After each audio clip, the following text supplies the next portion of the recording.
Hello viewers, আসসালামু আলাইকুম।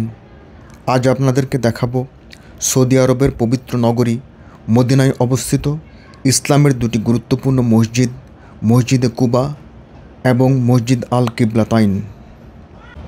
এখন আপনারা দেখছেন মসজিদে কুবা বা কুবা মসজিদ। এটি হলো ইসলামের ইতিহাসের প্রথম নির্মিত মসজিদ।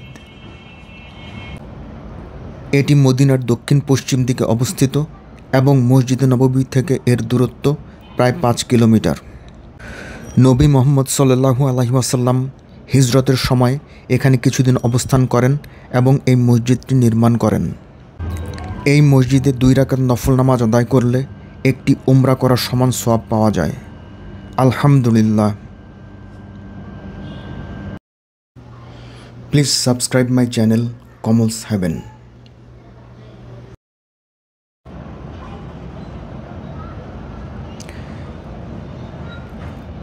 এখন আপনারা দেখছেন মসজিদ আল কিবলাতাইন বা 2 কিবলার মসজিদ। এটি হলো মদিনার একটি ঐতিহাসিক মসজিদ, যেখানে নবী মুহাম্মদ সাল্লাল্লাহু আলাইহি ওয়াসাল্লাম নামাজ পড়ার সময় কিবলা পরিবর্তনের নির্দেশ পেয়েছিলেন। এখানে আগে বাইতুল মুকাদ্দাসের দিকে মুখ করে নামাজ পড়া হতো, কিন্তু পরবর্তীতে আল্লাহর নির্দেশে কাবা শরীফের দিকে মুখ করে নামাজ পড়ার আদেশ আসে। এই ঘটনা থেকেই মসজিদের নাম হয় 2 কিবলার মসজিদ বা মসজিদে আল কিবলাতাইন। আলহামদুলিল্লাহ। Please subscribe my channel Kamal's haven.